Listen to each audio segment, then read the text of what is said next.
안녕하세요. 톡닥터토닥 아나운서 김문정입니다. 몸 전체에 혈액이 원활하게 공급되지 않아 호흡곤란, 가슴 통증과 같은 증상을 유발하고 5년 내 생존율이 30% 이하인 위중한 질환, 특히 고령자에게 위험하다는 대동맥 판막 협착증인데요. 오늘 토닥에서는 심장내과 전문의 이상록 선생님과 함께 대동맥 판막 협착증의 주요 증상과 치료법 살펴보겠습니다. 선생님 안녕하세요. 네, 안녕하세요. 반갑습니다.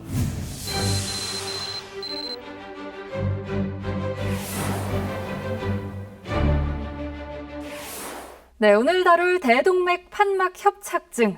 이름도 참 어렵습니다. 어떤 질환인지 설명 먼저 해주신다면요?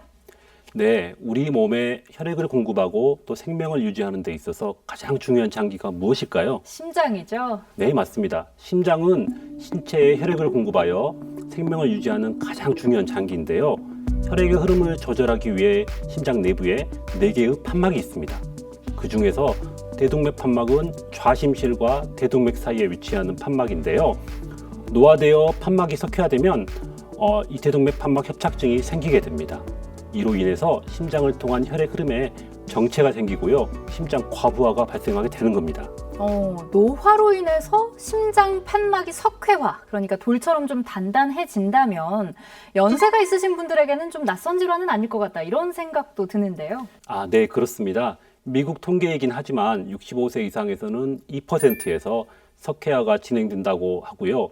또한 75세 이상에서는 2.4%, 85세 이상으로 나이가 더 고령이 되시면 4% 이상까지 증가한다고 합니다. 아무래도 우리 사회가 초고령화 사회에 진입함에 따라 대동맥 판막 협착증 환자 역시 최근에 많이 증가하고 있습니다. 그럼 이 대동맥 판막 협착증은 결국 혈액의 흐름을 잘 조절하지 못하게 돼서 생기는 걸로 좀 쉽게 이해를 해봐도 될까요? 네, 그렇습니다. 대동맥 판막이 굳어지고 좁아져서 혈액이 충분히 나가지 못하는 상태라고 이해하시면 됩니다. 이렇게 되면 심장은 피를 온몸으로 보내기 위해서 더 많은 일을 하게 되고요.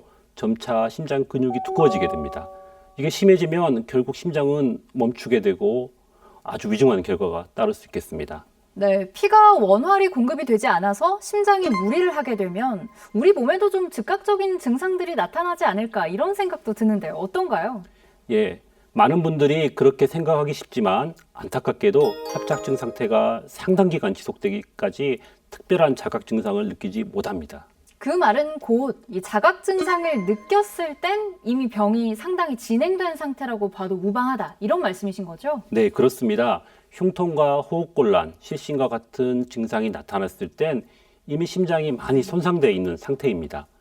일단 심한 증상이 발생하게 되면 5년 내 생존율이 20에서 30%에 불과합니다. 네, 단 1초도 쉬지 않고 일하는 우리 몸의 엔진 심장. 그만큼 문제가 생긴다면 치명적인 결과로 이어지기 때문에 이 질환에 대한 확실한 이해와 빠른 조치가 중요할 텐데요. 이번에는 퀴즈를 통해 대동맥 판막 협착증에 대해 좀 더 쉽게 다가가 보는 시간입니다. 건강상식 능력고사 시작합니다. 오늘 좀 생소한 질환이라서 다른 때보다 저도 좀 더 긴장이 되는데요. 첫 번째 문제 바로 내주시죠. 네, 대동맥 판막 협착증은 대동맥의 판막이 석회화되어 좁아지는 병이라고 제가 아까 설명을 드렸는데요. 네. 판막에 이것이 쌓이게 되는 것이 주요 원인입니다. 과연 이것은 무엇일까요? 1번 지방, 2번 칼슘. 나쁜 지방이 쌓여서 문제를 일으키지 않을까 싶은데요. 왜 우리가 알고 있는 수많은 질환들도 지방 때문에 생기는 질환들이 있기 때문에 전 답 1번 지방으로 하겠습니다. 안타깝지만 답은 2번 칼슘입니다. 대동맥 판막 협착증의 원인은 여러 가지가 있는데요. 심장 판막에 칼슘이 침착돼 석회화가 진행되는 퇴행성이 가장 흔하게 나타나게 됩니다.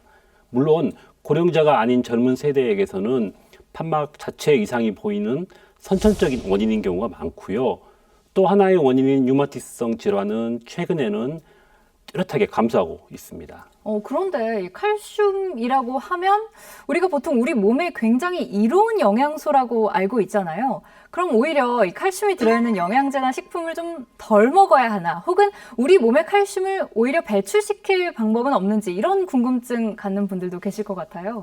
예, 그렇습니다. 그래서 최근에는 칼슘의 역설 혹은 칼슘 패러독스라는 일부 개념이 있습니다. 고다공증 치료와 예방을 위해서 섭취하는 칼슘이 뼈로 가지 않고 동맥이나 혈관, 대동맥 판막 등으로 가서 프라그라고 하는 동맥경화 및 석회화를 유발시킨다는 의견입니다.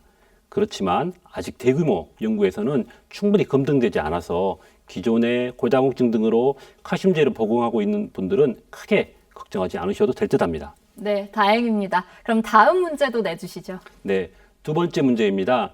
대동맥 판막 협착증은 약물 치료만으로 완전한 회복이 가능할까요? 그렇다고 생각되시면 1번, 아니면 2번을 선택해 주시기 바랍니다. 심장질환은 사실 가벼운 질환은 아니잖아요. 그래서 저는 약물만으로는 왠지 완벽한 회복이 어려울 것 같아서 저는 2번, 아니다 선택하겠습니다. 네, 심한 중증 대동맥 판막 협착증 치료를 위한 효과적인 약물 치료법은 존재하지 않고 있습니다. 물론 약물 치료에 따라서 일시적으로 증상은 좋아질 수 있습니다만은 획기적인 개선을 위해서는 다른 치료가 필요하기 때문에 답은 2번이 되겠습니다. 네, 약물 치료만으로 회복이 어렵다면 시술이라든지 수술이 좀 필요한 거겠네요. 네, 그렇습니다. 중증 대동맥 판막 협착증의 효과적인 치료법은 대동맥 판막 치환술입니다. 물론 현재 수술과 시술 치료법이 있는데요. 지금까지는 흉부외과 우리 선생님들이 주로 가슴을 절개하고 인공 판막으로 대체하는 대동맥 판막 치환술이 주된 치료법이었습니다.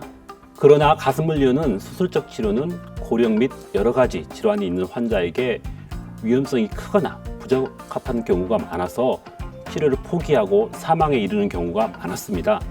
다행히 최근에는 가슴을 열지 않고 경피적 대동맥 판막 삽입술을 통해서 대동맥 판막을 삽입할 수가 있습니다. 네, 대동맥 판막 협착증으로 진단은 내렸지만 말씀하신 대로 수술을 좀 포기하거나 혹은 할 수 없는 경우들도 좀 있으셨을 것 같아요. 고령 환자에서 진단되는 경우가 많아서 기존에 여러 다른 지병이 동반된 경우가 많았습니다. 네. 예를 들어 당뇨나 고혈압, 또 심한 다른 심장병, 뇌혈관 질환, 말초혈관 질환 이런 경우가 동반된 경우가 많았습니다. 수술에 따른 위험이 너무 높아 수술을 하지 못하는 경우입니다. 그러면 이 가슴을 열지 않아도 되는 시술 방법이 아무래도 고령 환자분들에게나 또는 그 가족들에게도 굉장히 반가운 소식이 될 것 같은데요. 이에 대해서도 좀 자세한 설명 부탁드려도 될까요? 예, 일반적으로 이 사타구니, 허벅지에 있는 혈관을 통해서 이 기구가 삽입되게 되는데요. 여기를 삽입을 하고 판막을 대동맥을 따서 삽입을 하게 됩니다. 그리고 보시는 것처럼 이 좌심실과 대동맥 사이에 이 정상적인 판막 조직 있는 위치에 지금 보시는 것처럼 이러한 새로 된 인공 판막을 삽입을 하게 되는, 가슴을 열지 않고 경피적으로 삽입하게 되는 시술입니다. 네, 요즘 같은 때는 또 특히 병원에 오래 머무르는 게 좀 부담스러운데 이 수술과 시술의 경우에 회복 기간이 어느 정도 차이가 나는지도 궁금합니다. 네, 그렇습니다. 차이가 많이 나는데요. 개용 수술을 할 경우에는 회복 기간이 최소 4주 이상이 소요되고요. 이에 반해서 경피적 대동맥 판막 삽입술을 시행하게 되면 대부분 일주일 내에 회복하시게 되겠습니다. 정말 기간이 짧은 것 같은데 정말 수술에 대한 부담 느끼고 계셨던 분들에게는 유익한 정보가 됐을 것 같습니다. 지금까지 건강상식 능력고사였습니다.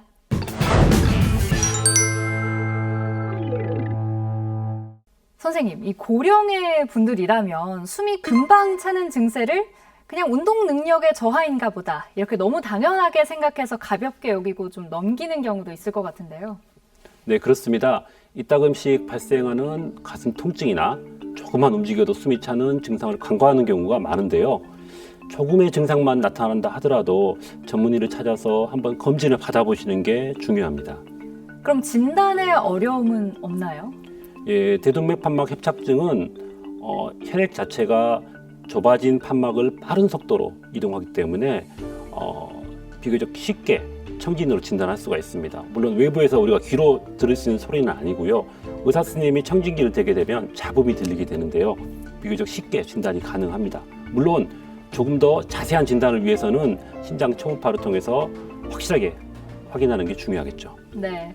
상태가 심각해질 때까지 특별한 자각 증상이 없고 또 퇴행성 질환인 만큼 이 빠른 진단과 치료 무엇보다 중요할 것 같은데요. 네, 맞습니다. 대동맥 판막 협착증은 예방이 쉽지 않고요. 퇴행성인 경우가 많기 때문에 조기 진단과 빠른 시술 혹은 수술이 무엇보다 중요합니다. 물론 치료를 미루거나 포기하지 마시고 의사의 진단에 따라 잘 따라주신다면 분명 좋은 결과가 있을 것입니다. 특히 흉통과 실신 같은 증상들이 나타났다면 망설이지 마시고 즉각 가까운 병원을 찾아 질환의 진행 여부를 꼭 확인하시는 게 중요합니다. 네, 평소 규칙적인 습관을 통해서 심장을 건강하게 잘 지키는 것도 중요하겠죠? 예, 당연합니다. 균형 잡힌 식습관으로 영양소를 골고루 섭취하고요. 무엇보다 심장 건강에 필수적인 적절한 운동 및 활동을 충분히 하시는 게 중요합니다. 또한 복부 비만이 심장에는 최대적인 만큼 평소 운동을 하셔서 허리둘레를 잘 관리하시는 게 중요하고요.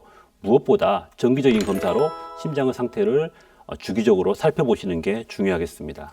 네, 마지막으로 시청자분들께 오늘 질환과 관련해서 당부 말씀해 주시죠. 네, 많은 퇴행성 대동맥 판막 협착증 환자들이 수술 위험성이 커서 근본적 치료를 포기하고 증상만 조절하다가 돌아가시는 분들이 많았습니다.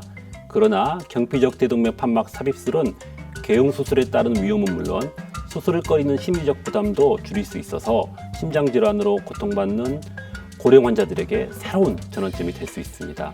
심적인 부담이 없을 수는 없겠지만 시술을 통해 심장의 건강을 되찾고 제2, 제3의 인생을 즐기시기를 바랍니다. 네, 톡닥터 토닥. 오늘은 고령자를 위협하는 또 다른 침묵의 질환, 대동맥 판막 협착증에 대해 살펴봤습니다. 혹시 이상 증세들을 보이거나 심장 건강을 체크한 지 오래됐다면 꼭 가까운 병원을 찾아서 검진 받아보시길 바랍니다. 함께해 주신 여러분 고맙습니다.